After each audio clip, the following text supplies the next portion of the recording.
Hi, and welcome to College Planning Untangled, where we help simplify the college planning process for Mhm. parents and families. I'm Kristin Clark with College Planning Untangled and Bobby Hood with Bobby Hood Online Tutoring. Bobby, how's your day going today?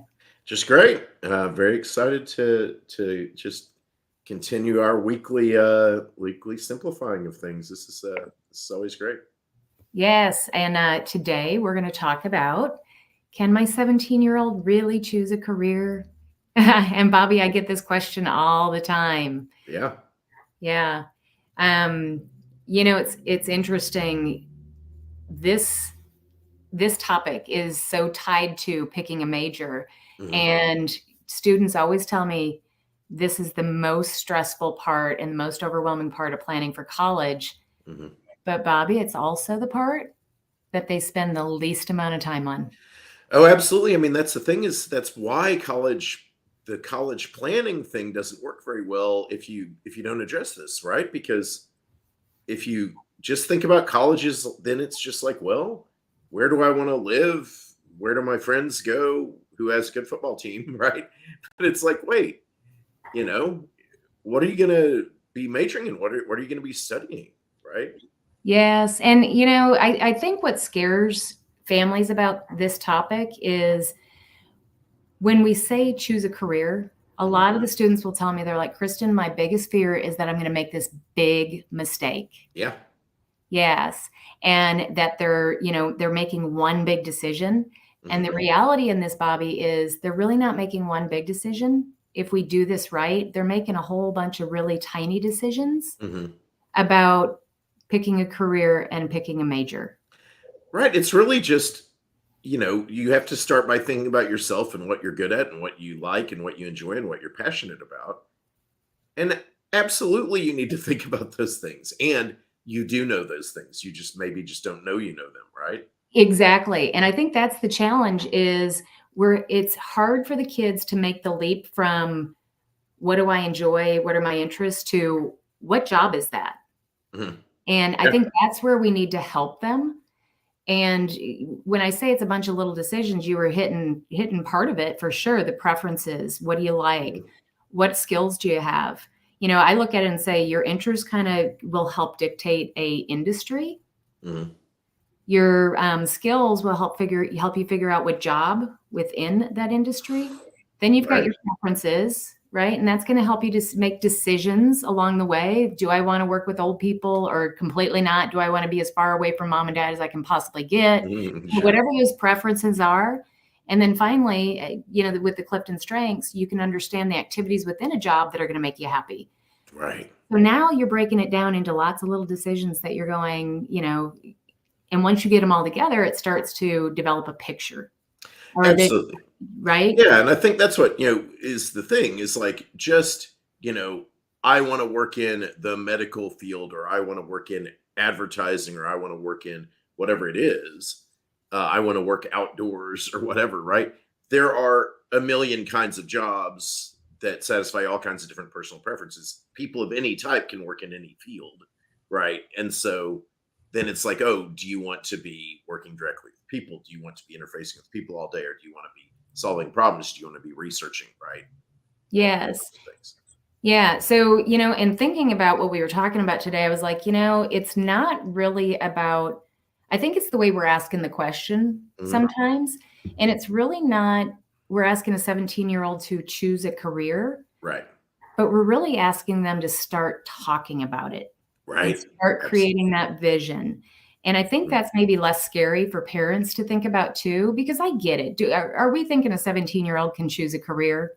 Right. The It's rare. exact job they're going to do. No. Right. It's rare. Right. But if we can get them to start talking about it, it eases a lot of the pressure. And what I've always heard this, parents will come back to me and they're like, Kristin, even after the first meeting that you had, there was like this Mhm. pressure release Yeah. where it was like, oh, this isn't as hard as I thought it was going to be, you know? Absolutely. Yeah, and you like part of the thing is that I mean, it's the curse of too many choices or whatever, right? College choosing college is completely overwhelming when you say, okay, there are over 1,000 that I can pick from. But then if you start saying, okay, well, I'm interested in these sorts of things. These are the kinds of things that I get passionate about and enjoy. Suddenly now you can narrow it down and start looking at, this range of things and then say, okay, what kinds of colleges are good at that, and maybe even talk to people who've had careers like that or whatever, right? And just get some thoughts. It really is, college is choosing a place where you're going to be happy and thrive and succeed. And if you don't know anything about yourself and your preferences, and if you haven't thought about them, how are you going to make that choice well, right? No, you're absolutely right, Bob, because what I've seen is it just kind of grounds you to go, all right, I know what I'm kind of sort of trying to get to. And even kind of sort of is better than I have no idea, Oh, right? absolutely. So I'm kind of sort of knowing what I want to get to. Now all of a sudden they're like, okay, does that college have that major, or are they known for that major? Mhm. Okay, I've got now a bucket to look at. And it just makes Yeah. all the next decisions easier. And even on the SAT, ACT, Mhm. once you've got that figured out, now you know what a good SAT, ACT score is because Right. you know what colleges you're shooting for. Absolutely right. Yeah. If you decide, okay, I want to work in communications or I want to work in business, well, some schools, the business school or the communication school has certain expectations to get into, right? Uh, that's a big part of it. And the other thing too is I think one objection people would have is, uh, well, I know that people, are expecting to have multiple different careers and change jobs multiple times, right?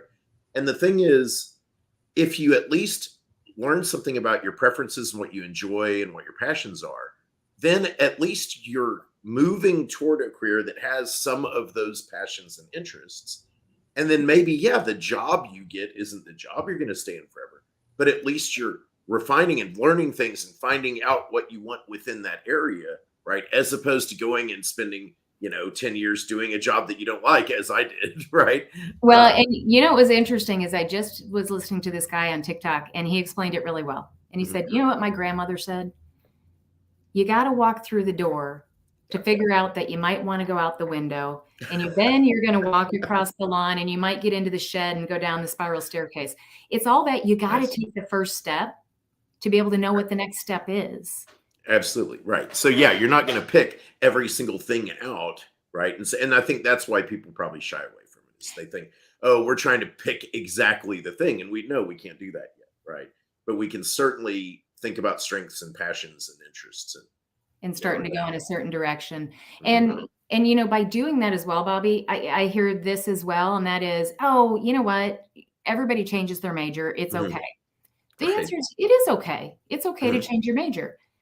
But to go in with a better vision, Yeah. maybe you're going to change your major less often Mhm. because you've already ruled out some stuff. Yeah, and you needed to rule something out, right? Mhm. Absolutely, right, and that's part of the thing, right? And as we've seen, like, part of that's dangerous is like, yeah, like back when we were in college, you could change your major and you could still graduate on time. And it was a But lot cheaper. today, It yeah, was a lot right, cheaper. and it was a lot cheaper. And today, yeah, if you change your major, you're risking having to spend extra years in college, and then scholarships might not apply, or you might not have any, or things get way more expensive, and you might risk not finishing, which, of course, as we know, so many students don't. Right. Yeah. So I think the important part here is, for parents, and especially the ones that are thinking about the financial side, which I always talk about, I'm super frugal. Mhm. So the finance side's important to me. If you think about that, the better plan is to go in with an idea, a vision. And the other thing I often ask parents is this: how often have you walked into a 4-year plan Mhm. or goal and had no goal established? You walked into a 4-year project and nobody said, and here's what we're going to have at the end. I think if you think in those terms too, it makes it a little bit more obvious that Yeah. we should be having these discussions before we send the kiddos off to college. Absolutely. And that's why I recommend to all my students that they should come and work with you and think about their strengths, right? And the ones that have really, really found it very valuable. Yeah, and I'm getting some feedback, but I'm because I've got a long window to watch these kids. Right? But what I've been seeing so far is they're the ones that are getting closer to that 4-year graduation rate. Ah, that's great. Yeah. Well, wonderful. Yeah. Okay. Well, that was all we had. Okay. I think Well, we I will covered see you it. next week. Absolutely. Bye, Bobby. Bye bye.